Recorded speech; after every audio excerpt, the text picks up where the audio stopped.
Welcome back to the Blade Video Podcast. From the middle of nowhere, in the middle of the Sonoran Desert, this right here is Bob the Blade. All content available at bobtheblade.com. Listen, I just got back from North Carolina a while back. I'm just visiting some friends, and I had kind of a family reunion. Maybe 20, 25 people I convinced to come see me. Hey, I live in Arizona. None of them left. They're all still in North Carolina in the Scalene Triangle. That's what I call it, the Scalene Triangle. It's like a church steeple. That's a Scalene Triangle. Raleigh, Durham, Chapel Hill. Okay? It's not an equilateral triangle. It's called the Triangle. That's where I live. That's where I'm from. Anyway, I convinced 25 to show up out of the probably 80 that we have at this restaurant in Greensboro. So we're sitting around, and I'm looking at these 24 other people as an audience at this point, because I've got a plan that I'm going to do for the first time. I'm going to fulfill it for the first time in 50, 60 years, ever. First time ever, in fact. And it's going to happen, and I've got an audience, and I want to see how they react. And I'm happy because the guy that's taking the orders of all 25 of us is the head waiter. He's not some young college girl there to make a buck so she can go back to UNCG and buy a book, okay? So I'm not worried about him. And he says, "Sir, can I get you something to drink?" "Yeah, I'd like a Coca-Cola, please." And he said, "Will Pepsi be okay?" And I said, "No. No, hell no, it won't." And that cross fell off my shoulders and crumbled into pieces at the bottom. It's the first time in my life I've said, no, a Pepsi will not be okay. All my life I've been a lemming, and I've just sat there and said, been irritated and said, yeah. When there are continuums of differences between the two, Pepsi and Coke, especially in the television marketing campaigns that you see, their television commercials. It's got to be a 21-year-old, intern at some marketing company that writes these commercials for Pepsi. It's got to be. It can't be an adult because they're so stupid. Cokes aren't stupid, but I say they're good. I don't know of any commercials that are good per se. Because they're always an interruption on the show that I'm trying to watch. Always. But I said it for the first time in my life, and now I can go to my grave peacefully. No, it won't be okay. It's like ordering a center cut filet, medium rare, please. And the guy says, "Will a ballpark Frank, they plump when you cook them, be okay?" Well, no. How about some Morton's fish sticks, sir, instead of your grilled lobster? No, let me just tell you something. When you want something, you want it.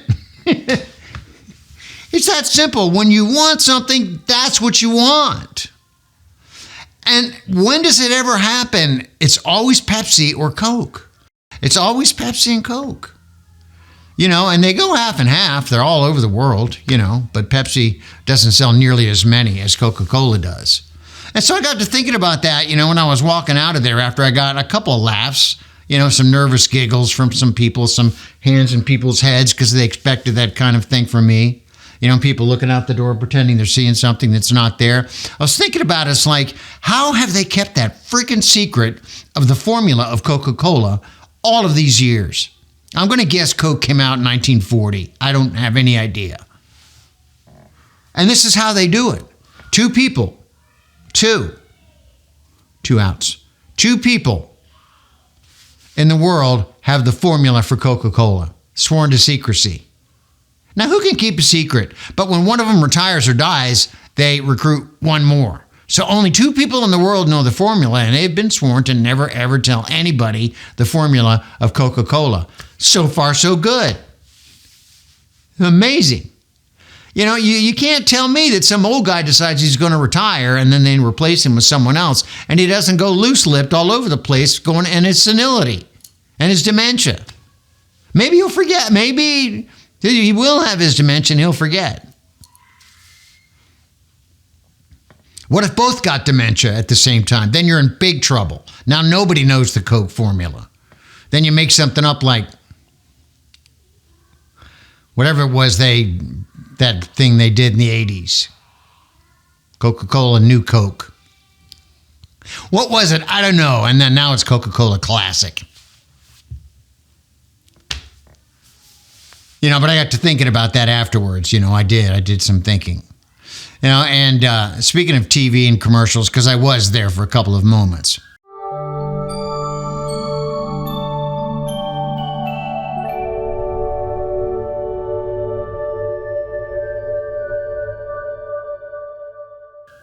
There's a new Jardiance commercial out. I saw it at a doctor's office on one of their screens because I was sitting there staring, waiting to be called. You know, and it's Jardiance on the river. And Jardiance is some medication for people that have diabetes, right? And it deeply affects your taint, or could affect your taint.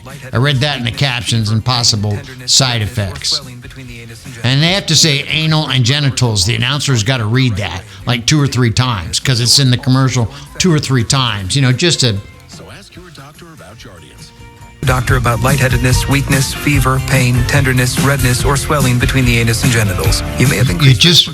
You just wish you could say, tell your doctor about lightheadedness, weakness, fever, pain, tenderness, redness, or swelling in the taint. Taint the anus, taint the genitals. It's got to be a taint doctor out there, you know. I would suggest if that is you, you know, and you are a diabetic and you take Jardiance and your taint gets swelled up, call your taint doctor immediately. And then you think of people looking it up. Taint doctors near me. I haven't done it. I shouldn't be laughing at people that have diabetes. I know it. I know. But I'm not laughing at diabetes. I'm laughing at the word taint. If you're a Southerner, you know what I'm talking about. You know, I don't watch any TV anymore. You know, I watch what's on a monitor in a doctor's lobby. Because there's too many freaking commercials. I hate commercials. They're interruptions.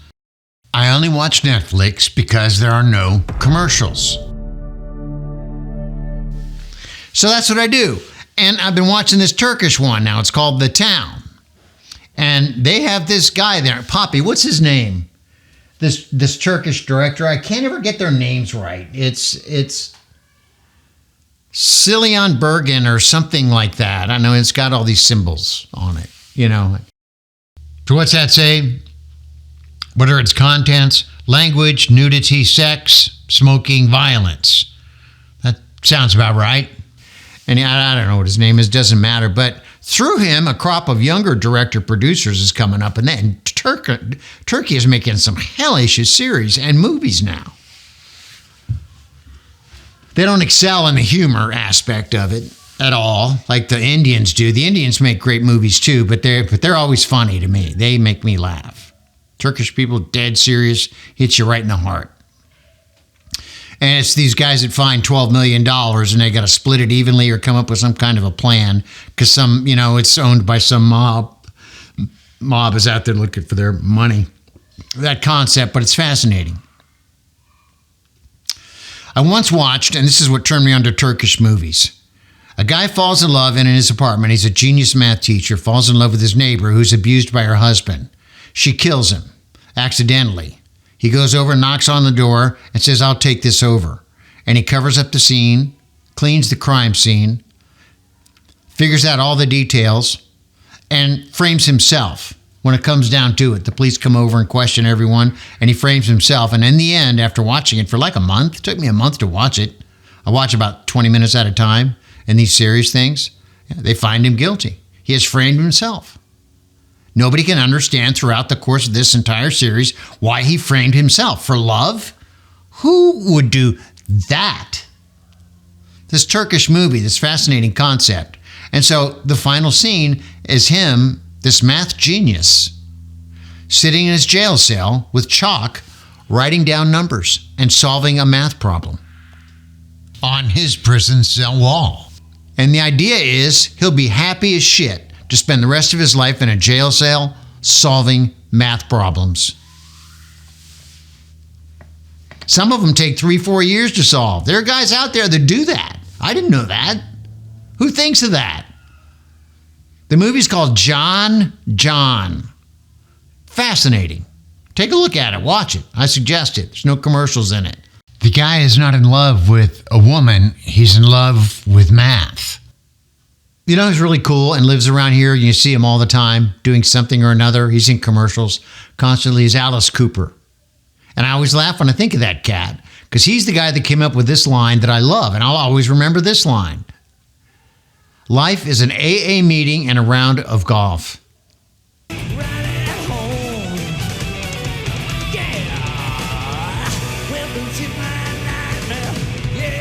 We talked one time on the air, and he asked me to be one of his doctors that you see during a Welcome to My Nightmare. Straight jacket. I mean, he stopped drinking and partying probably a billion years ago. Now he's a marketer. He's an entrepreneur. And his latest thing, he got together with this dairy way out there in the frickin' desert. You know, they put the dairies out in the desert because they stink so bad because of the cows, right? They're not near the town, but it's way out there downsizing, right? And he's got this different flavors of milk, chocolate, strawberry, vanilla, blah, blah, blah. He even at one time had a limited special, and it was called No More Mr. Nice Chai. And he gave that a spin there for a while and didn't do that well, and so you don't see that on the shelves anymore. No More Mr. Nice Chai. I think he sold like none. But anyway, I love strawberry milk. I feel like such a puss boy when I say that, but I do. And I kept the bottle because it comes in a bottle. Maybe he did it that way on purpose. There it is.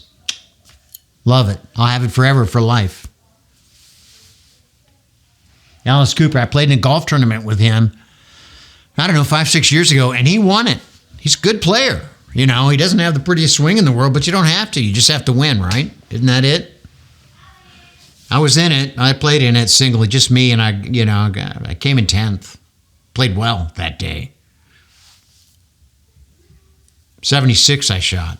That's when I was playing golf. I don't play golf anymore. Just don't. You know who else you see around town a lot who I really like and have grown to like because I kind of know her is Stevie Nicks. I've talked to her like once or twice just for a moment. And she'll talk to anybody. She's just sweetie. And she'll go to a bar from time to time. She lives here and is from here. And if someone says Stevie Nicks is with us, say hi to Stevie Nicks. And she'll come up and sing a damn song for whatever combo happens to be on stage that night. And believe me, she doesn't do it that often because there's about 4 bars, that have live music around here. This is the most non-music town I think I've ever been in. I'm serious. Music is just not a big deal out here. It just is not. They've got one of those sheds, for concerts, and all of the musicians that are still play at the casinos around here. But their audio is shitty. So I don't even go to shows anymore. Plus, they start too late. They start at like 10, 10:30. Hell no. I'm in bed by 9 o'clock. Thinking about doing 65-plus birthdays. Geriatric birthdays. And congratulations to Dana Walker today, who is 64.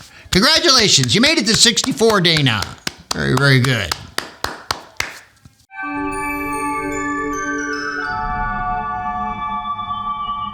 Snowbirds. You go in the parking lot of the grocery store and you're waiting. They fill up the parking lots, empty the shelves. And you can tell them just by looking at them, because they dress well. They look good. They have money. They're old, blah, blah, blah. And they come here and they stay here for 182 days. And they have to leave after 182 days for tax reasons, says Canada. And I think Canada has passed something that says that pretty soon you're going to be able to stay for 420 days. Now, wait a minute. That's more than a year. Is that 420 days total? There's something really stupid like that. Please, no. This town is going to be taken over by Canadians. I'm sorry, snowbirds, because they may not be. They may be from Michigan or North Dakota or Iowa or Wisconsin, Minnesota, who are Canadians to me. All that's Canada. We lived in North Dakota. Believe me, that is Canada. My dad used to say, you know what the state tree is here, Blade? The telephone pole. Look, if you're going to cross the American border, just keep going across the Mexican border. There's a place called Rocky Point, and it's beautiful, and it's got something. We have a campground here. That's it. It's not even really a campground. It doesn't have any setups, doesn't have any settings for your sewage or your water or your electricity. It's just a campground. I mean, you put your truck there and you sleep in it, or your pop-up Starcraft camper, and you sleep in it. That's it. That's all we have. Don't even have any good restaurants. Why do you come here? To take up all our tea times on our 2 golf courses? Yes. Sit in your RV, in air conditioning and watch the hockey game here during hockey season? Just go down to Mexico. It's an hour and a half from here. Be a whole lot easier. We have an armory and we have a nice fleet. We'll escort you down there. And they're nice enough people. It's just that what they do to our... Here's what they do. They congest the roads. People ask me, what do you like about your town in the middle of the desert, in the middle of nowhere? I say, in fact, there's no traffic. And I know how it is back in the Triangle, traffic-wise. I know now how it is since I just got back from there. Because there's no traffic until the snowbirds come. And then in November, and they have to leave in May after 182 days.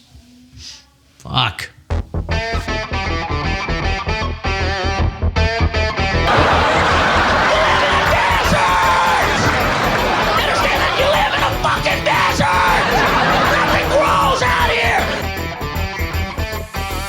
Well, folks, that is it from the desert. This is the Blade Video Podcast. Remember, all content is available at bobtheblade.com. This is Merced Regent, and we will see you next time.